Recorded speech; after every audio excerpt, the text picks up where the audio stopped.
आज का जो मौजू है वो सब आपके सामने है।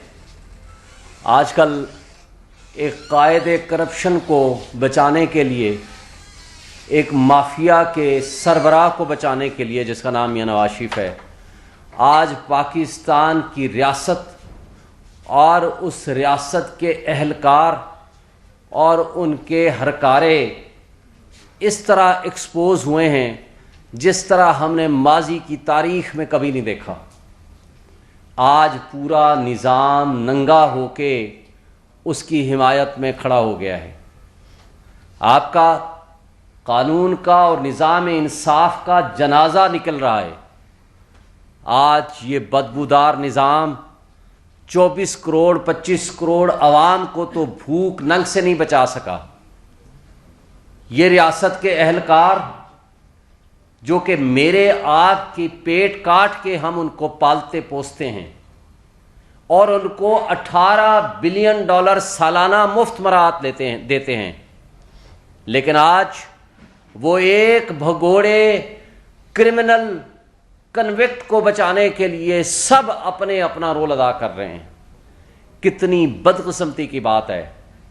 आज जिस तरह नैब के जज साहब ने पिछले 2 दिन पहले भी, एक दिन पहले उनकी हमशीरा साहिबा का इंतकाल होता है, अगले दिन सुबह सवेरे उनकी तबीयत भी ख़राब है, वो सुबह सवेरे अदालत में बैठे हुए हैं, उनको ज़मानत देने के लिए आना पड़ा।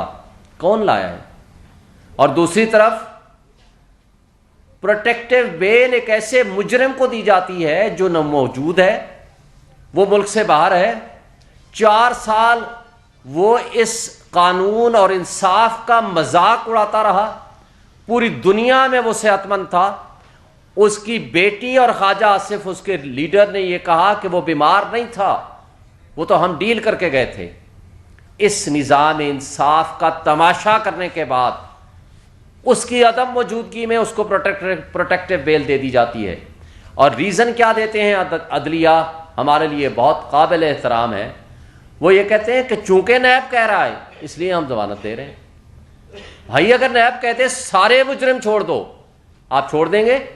कल आईजी इस्लामाबाद आकर आपको एक स्टेटमेंट दे जाए, इस वक्त जो तमाम मुजरिम इस्लामाबाद की पुलिस ने पकड़े हैं सबको छोड़ दें, आप छोड़ देंगे? वो कहते सबको जमानतें दे दें, आप जमानतें दे देंगे? क्या ये जुर्म रियासत के खिलाफ जुर्म नहीं होता?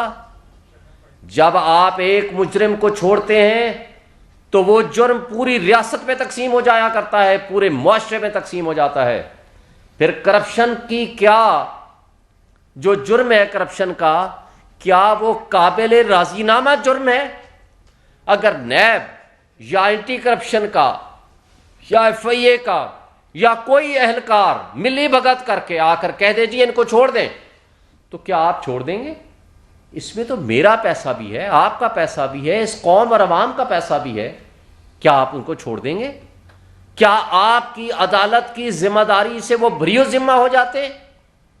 फिर बड़े अफसोस से कहना पड़ते हैं, हमारे मुअज़्ज़ज़ अदलिया ये सवाल करते हैं कि क्या आपको इनकी गिरफ्तारी मतलूब है? भाई, नैब के तो वो मुल्जिम नहीं है, वो नैब लेके कहां जाएगी? वो तो मुजरिम है।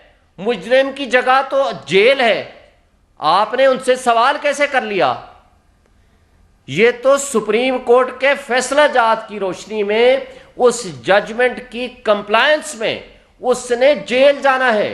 फिर उसके बाद अपील की रेस्टोरेशन के लिए आए, आपके पास जमानत के लिए आए, आप उसको मेरिट पे डिसाइड करो। लेकिन यह कहना कि क्या आपको इसकी गिरफ्तारी मतलूब है, क्या आपने उसको जुडिशल रिमांड पे देना है? बड़े एहतराम के साथ मैं कहता हूं, क्या हाई कोर्ट के ऑनरेबल मुअज़्ज़ज़ 2 जज साहबान, क्या वो मैजिस्ट्रेट हैं ये जो पूछेंगे क्या आपको इसकी गिरफ्तारी मतलूब है, क्या आप लेके जाना चाहते हैं या नहीं? सवाल यह है कि ये पार्ट हड केस था, आप सब जानते हो, मुअज़्ज़ज़ चीफ जस्टिस आमिर फारूक और जस्टिस मोहसिन अख्तर कियानी का। जब एक बेंच कॉन्स्टिट्यूट हो जाए, पार्ट हड केस हो जाए, जिसने अपीलें खारिज कर दी हैं, तो दूसरा बेंच आपने किस कैपेसिटी में बना दिया? दूसरी बात, अगर पार्ट हड ना भी हो, किसी एक को एक्यूज का आपने अगर फैसला किया हो, तो दूसरे को एक्यूज का अगर फैसला आएगा, जो इस केस में मरियम और सफदर का केस का फैसला किया, तो भी सेम बेंच होता है। ये है लॉ, सेटल्ड लॉ है। तो आपने फिर दूसरा बेंच कैसे बदल दिया? ये तर्ज अमल क्या हम पाकिस्तान में और दुनिया में अपने निज़ाम इंसाफ का भी तमाशा लगाना है? बड़े अफसोस है मुझे इस हाई कोर्ट की बुनियाद से लेकर आज तक, मैं इसका सदर भी रहा हूं, हमारी इसके अंदर हमारी रूहें मौजूद हैं, हम इससे मोहब्बत करते हैं, हम अदलिया का, निज़ाम इंसाफ का हम एक हिस्सा हैं। क्या हम इसको इस तरह माफिया के हाथों रोनता हुआ देखें? क्या हम इस पे खामोश हो जाएं? क्या मेरी और आपकी जिम्मेदारी नहीं है कि अदलिया आज़ाद होनी चाहिए? ये हमारा बुनियादी हक है कि कॉन्स्टिट्यूशन के मुताबिक अदलिया को आज़ादाना फैसले करने चाहिए।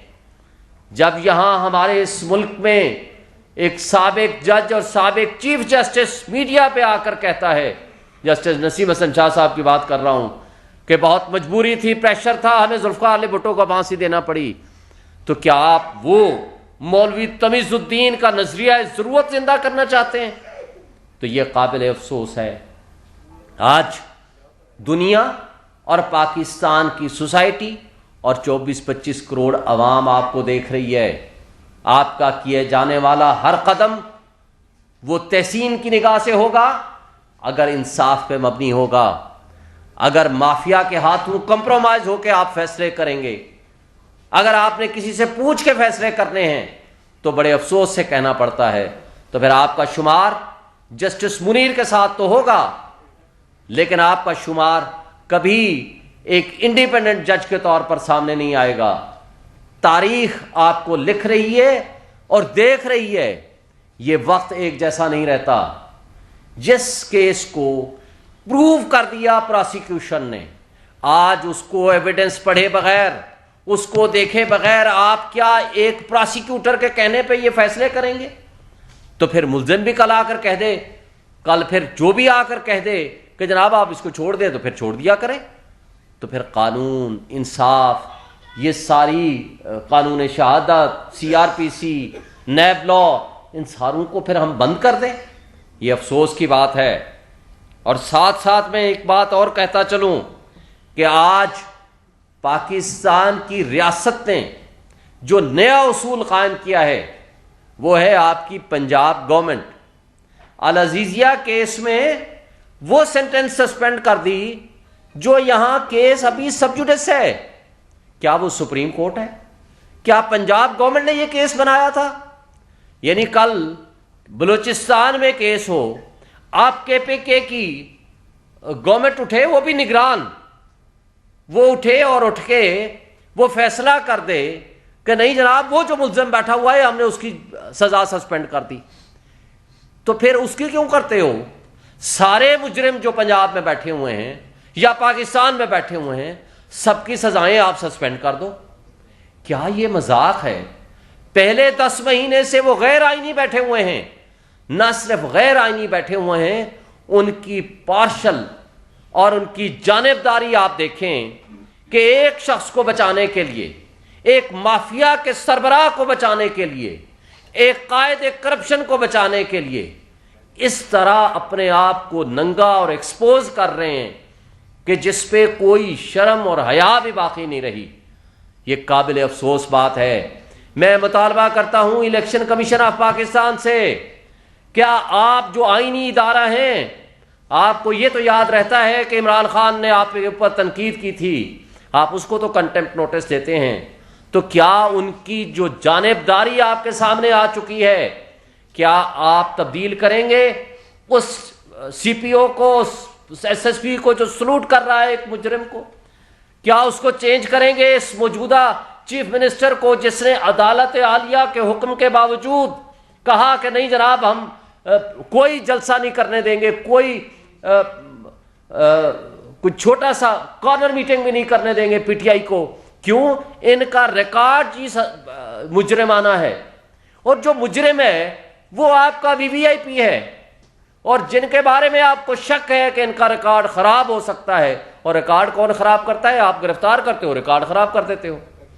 पूरे पाकिस्तान में 100 से ज़ायद मकामात पे हमने जलसों की इजाज़त मांगी, पूरे पाकिस्तान में एक जगह नहीं मिली। और जहां जगह मिली इजाज़त, वो आपने कल वो हशर देख लिया कि किस अंदाज से उनको गिरफ्तारियां की गई। क्या ये हमारा बड़े काबिल एहतराम, आज मैं बात करता हूं, हमारे चीफ इलेक्शन कमिश्नर और इलेक्शन कमीशन जो आईनी फोरम है, क्या वो देख रहे हैं या नहीं देख रहे?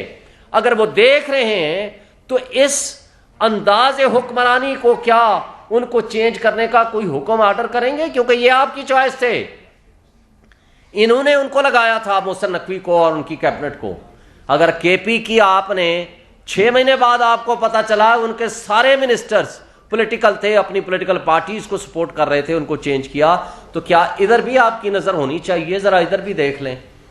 तो बड़े अफसोस से कहना पड़ता है कि हमारे मुआशरे में ऐसी बुरी मिसालें कायम की जा रही हैं कि जिससे निज़ाम इंसाफ और निज़ाम कानून और हमारे रियासती इदारे अपनी रिस्पेक्ट खो चुके हैं, और उनका पब्लिक की नज़रों में सिर्फ एक ही बात है कि इनका कोई काम नहीं और सिवाय इस बात के कि ये सिर्फ माफिया को सपोर्ट करते हैं।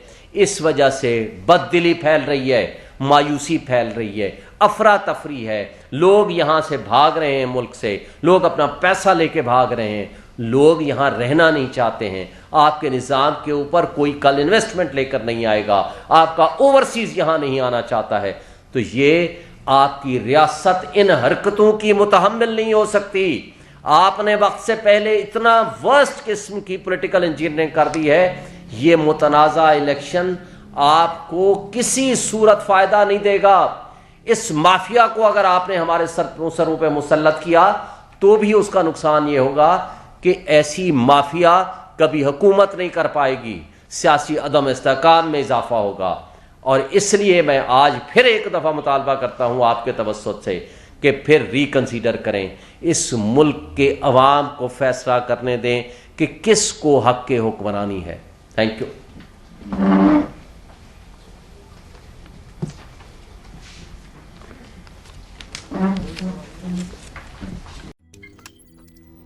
रोजनामा कुदरत की वीडियो देखने के लिए अभी YouTube चैनल पर सब्सक्राइब करें और बेल आइकन पर भी क्लिक करें।